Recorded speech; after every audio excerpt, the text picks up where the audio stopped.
Telangana cabinet సమావేశం వాయిదా పడింది. ఎన్నికల కమిషన్ అనుమతి రానందున మంత్రివర్గ భేటీ వాయిదా వేశారు. ఈసీ స్పందన రాకపోవడంతో సచివాలయం నుంచి సీఎం మంత్రులు వెళ్లిపోయారు. ఈసీ అనుమతి వచ్చినప్పుడే కేబినెట్ భేటీ జరపాలని సీఎం నిర్ణయం తీసుకున్నట్లు తెలుస్తోంది. ఎల్లుండిలోపు ఈసీ అనుమతి రాకపోతే ఢిల్లీకి వెళ్లాలని నిర్ణయం తీసుకున్నట్లు సమాచారం.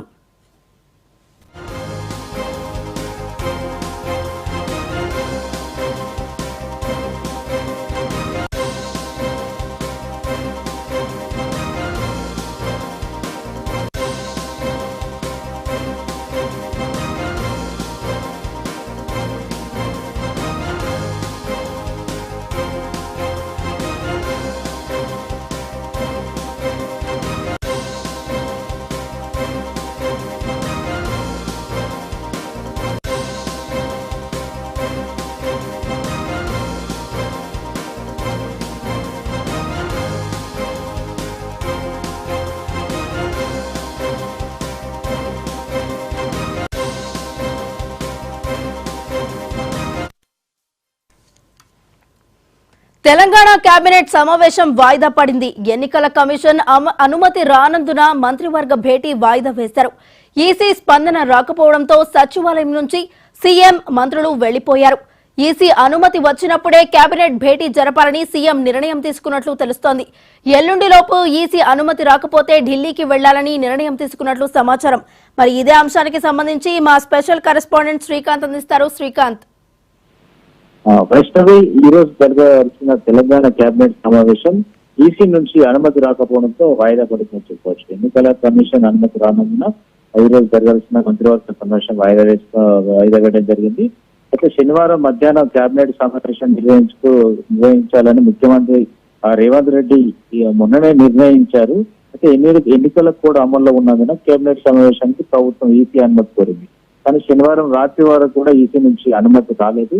ఈసీ నుంచి ఎలాంటి స్పందన లేకపోవడంతో ఈరోజు జరగాల్సిన కేబినెట్ భేటీ అది ఆగిపోయిందని చెప్పొచ్చు. ఈసీ నుంచి ఏ క్షణమైనా అనుమతి వస్తుందని చెప్పి దాదాపు అన్ని శాఖలకు సంబంధించినటువంటి అందుబాటులో ఉన్నటువంటి మంత్రులందరూ సెక్రటరియట్ లో వెయిట్ చేసినటువంటి పరిస్థితి కనిపించింది. అప్పటి వరకు సీఎం వివిధ శాఖలకు సంబంధించి రివ్యూలు చేశారు. అదేవిధంగా ముఖ్యంగా ఇరిగేషన్ శాఖకు సంబంధించి రివ్యూ కూడా చేయడం జరిగింది. ప్రభుత్వం కేబినెట్ కి సంబంధించి ఇద్దరు మంత్రులు మాత్రం అందుబాటులో లేరు. ఒకరు పొన్నం ప్రభాకర్, అదేవిధంగా సీతక్క, వీరిద్దరు మాత్రమే అందుబాటులో లేరు. మిగతా కేబినెట్ మినిస్టర్స్ అందరూ సెక్రటరీ లోనే ఉన్నారు. ఈసీ పర్మిషన్ కోసం, కేబినెట్ మీటింగ్ కోసం వీరంతా పర్మిషన్ వస్తుందని వెయిట్ చేయడం జరిగింది. ముఖ్యంగా కేబినెట్ భేటీ అయితే ఇప్పటి వరకు అయితే ఎజెండాలో ఏవైతే అంశాలు పేర్కొన్నారో రైతు రుణమాఫీ, ధాన్యం కొనుగోలు, ఖరీఫ్ పంట ప్రణాళిక, రైతులకు సంబంధించిన కొన్ని కీలక విషయాలు, రైతు భరోసా లాంటి పథకం కావచ్చు. ఎందుకంటే సీజన్ స్టార్ట్ అవుతుంది, పెట్టుబడి సాయానికి మళ్ళీ డబ్బులు ఇవ్వాల్సిన పరిస్థితి. అదేవిధంగా ఎరువులు లాంటి ఉంటాయి. అదేవిధంగా విత్తనాలకు సంబంధించి ఈ కల్తీ విత్తనాలు లేకుండా తీసుకోవాల్సిన జాగ్రత్తలు, ఇవన్నీ రైతులకు సంబంధించిన అంశాలు కావచ్చు. పెట్టుబడి సాయం, సబ్సిడీలు, ఇవన్నీ అంశాలు ఉంటాయి. అదేవిధంగా మేజర్ రైతు భరోసా, అదేవిధంగా రైతు రుణమాఫీ. రైతు రుణమాఫీ ఆగస్టు 15 లోపు చేస్తామని చెప్పి సీఎం రేవంత్ రెడ్డికి ఇప్పటికే చెప్పిన నేపథ్యంలో అందుకు సంబంధించిన ఆదాయ మార్గాల గురించి కూడా ప్రభుత్వంలో కీలకంగా చర్చించే అవకాశం ఉంది. దాంతో పాటుగా June 2న తెలంగాణ ఆవిర్భావ దినోత్సవం ఉంది.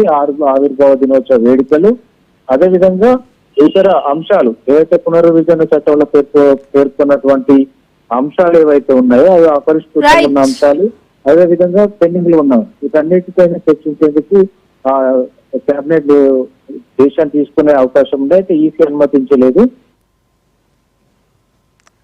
Right, thank you Srikanth.